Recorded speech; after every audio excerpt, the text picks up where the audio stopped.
Iran में हालात बेकाबू, प्रदर्शन हिंसा में बदले। मस्जिदें और पुलिस स्टेशन निशाने पर, सुरक्षा बलों और प्रदर्शनकारियों की मौत। अस्पताल क्राइसिस मोड में, खामेनेई ने दिया सख्त आदेश। बताएंगे आपको पूरी खबर कुछ अहम अपडेट्स के साथ हमारी इस रिपोर्ट में।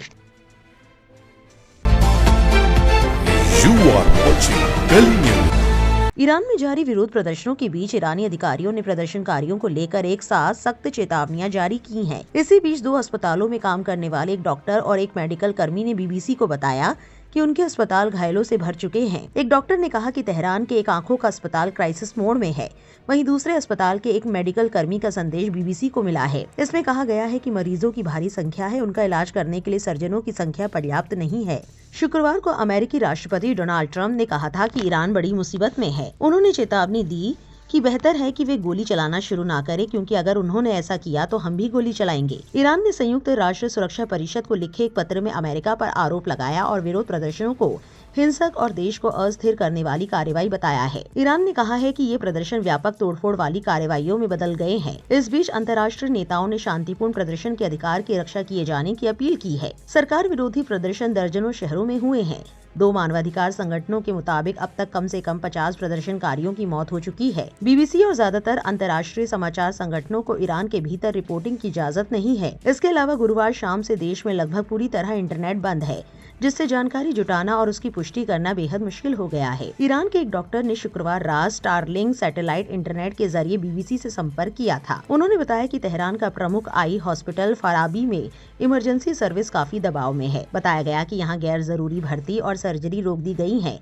इमरजेंसी मामलों से निपटने के लिए अतिरिक्त स्टाफ बुलाया गया है। बीबीसी को दक्षिण पश्चिमी शहर शिराज के एक अस्पताल में काम करने वाले मेडिकल कर्मी का वीडियो और ऑडियो मैसेज भी मिला है। उन्होंने कहा कि बड़ी संख्या में घायल लोगों को लाया जा रहा है और अस्पताल में इतने सर्जन नहीं है कि सभी मरीजों का इलाज हो सके। उनका दावा है कि कई घायलों को सिर और आंखों में गोली लगी है। अमेरिका से human rights activist news agency के मुताबिक 28 दिसंबर 2025 से शुरू हुए विरोध प्रदर्शनों के बाद अब तक कम से कम 50 प्रदर्शनकारी और 15 सुरक्षा कर्मी मारे गए हैं। संगठन ने ये भी बताया कि 2311 से अधिक लोगों को गिरफ्तार किया गया है। नॉर्वे स्थित ईरान ह्यूमन राइट्स ने कहा कि कम से कम 51 प्रदर्शनकारियों की मौत हुई है, जिनमें 9 बच्चे भी शामिल हैं।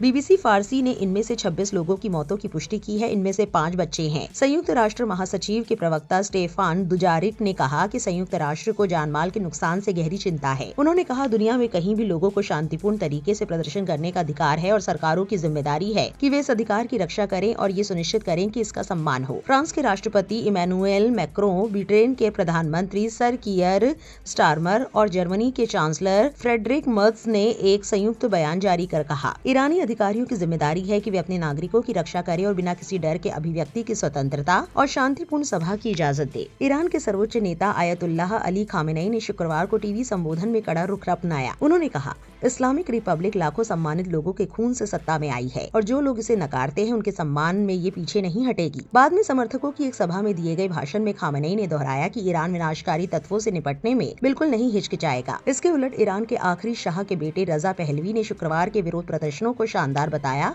और ईरानियों से सप्ताहांत में और टारगेटेड प्रदर्शन करने की अपील की। पहलवी ने सोशल मीडिया पर जारी एक वीडियो संदेश में कहा, हमारा लक्ष्य अब सिर्फ सड़कों पर उतरना नहीं है, लक्ष्य शहरों के केंद्रों पर कब्जा करने और उन्हें अपने नियंत्रण में रखने की तैयारी करना है। अमेरिका में रह रहे रजा पहलवी ने ये भी कहा कि वे देश लौटने की तैयारी कर रहे हैं। ईरान में ब्रिटेन के पूर्व राजदूत सर साइमन गास ने बीबीसी रेडियो 4 के टुडे कार्यक्रम में शासन परिवर्तन पर चर्चा करते हुए कहा कि हमें ज्यादा जल्दबाजी में निष्कर्ष नहीं निकालना चाहिए। उन्होंने कहा कि ईरान के भीतर संगठित विपक्ष की कमी का मतलब ये है कि लोगों के पास ऐसा कोई नेता या मंच नहीं है जिसके इर्द गिर्द वे एकजुट होकर मौजूदा शासन के विकल्प के रूप में खड़े हो सके। हालांकि उन्होंने ये भी जोड़ा कि मौजूदा विरोध प्रदर्शन पहले के आंदोलनों से अलग हैं। इनके तहत पहले की तुलना में कहीं ज्यादा व्यापक तबका सड़कों पर उतर रहा है और इसकी वजह ये है कि आम लोगों के लिए आर्थिक तबाही के कारण गुजारा करना लगभग असंभव हो गया है। ईरान के संयुक्त राष्ट्र राजदूत ने सुरक्षा परिषद को लिखे पत्र में अमेरिका पर आरोप लगाया कि वे धमकियों, उकसावे और जानबूझकर अस्थिरता अस्थिरता और हिंसा को बढ़ावा देकर ईरान के आंतरिक मामलों में दखल दे रहा है। शुक्रवार को व्हाइट हाउस में ट्रंप ने कहा कि उनका प्रशासन ईरान की स्थिति पर बारीकी से नजर रखे हुए है। उन्होंने कहा, मुझे लगता है कि लोग कुछ ऐसे शहरों पर कब्जा कर रहे हैं जिनकी कल्पना कुछ हफ्ते पहले तक कोई नहीं कर सकता था। ट्रंप ने पहले दी गई चेतावनियों को दोहराते हुए कहा, हम उन्हें वहाँ बहुत जोर से मारेंगे जहाँ उन्हें सबसे ज्यादा दर्द होगा। उन्होंने ये भी कहा कि इसका मतलब जमीन पर सैनिक भेजना नहीं है। गुरुवार को ट्रंप ने कहा कि अगर वे लोगों को मारना शुरू करते हैं तो अमेरिका बहुत कड़ा जवाब देगा। बाद में शुक्रवार को अमेरिका ने ईरान के विदेश मंत्री को भ्रम में जीने वाला बताया। वहीं इस मामले से जुड़े कुछ अपडेट्स हम आपको बता रहे हैं जो मिस्रा अमरीश ने एक्स पर बताए हैं। उन्होंने इस हवाले से एक ट्वीट किया कि ईरानियों ने विदेश समर्थित दंगाइयों द्वारा कुरान, मस्जिदों और धार्मिक मदरसों की बेअदबी करने की कड़ी निंदा की है। वहीं 9 जनवरी की रात ईरान के सबसे बड़े शहरों में से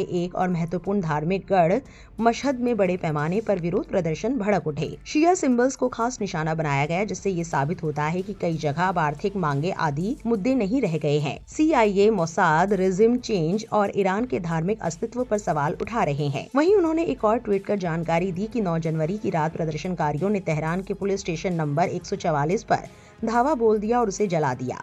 ये स्टेशन पूर्वी तेहरान के खाक सैफिद इलाके में जाहिदी बुलेवार्ड पर स्थित है। यहाँ हथियार छीनने की कोशिश को बासिज ने विफल कर दिया। आपको बता दें कि इस पूरे मामले पर एक और बड़ी जानकारी सामने आई है।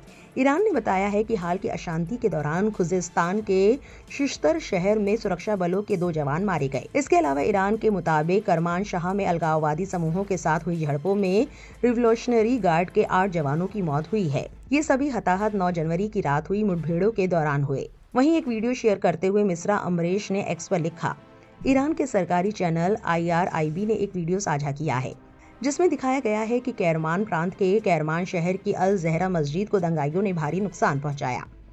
वहीं आपको बता दें कि इस पूरे प्रदर्शन ने हर किसी को हिलाकर रख दिया है। कोम शहर में अबादान में शहीद हुए सुरक्षा कर्मियों और अन्य लोगों के अंतिम संस्कार में भारी जनसभा आयोजित की गई, जिसमें बड़ी संख्या में लोग शामिल हुए और इमाम खामेनेई के प्रति अपना प्रबल समर्थन व्यक्त किया। इस पूरी खबर को लेकर आपकी क्या राय है, कमेंट सेक्शन में जरूर लिखें और इस वीडियो को ज्यादा से ज्यादा शेयर करें।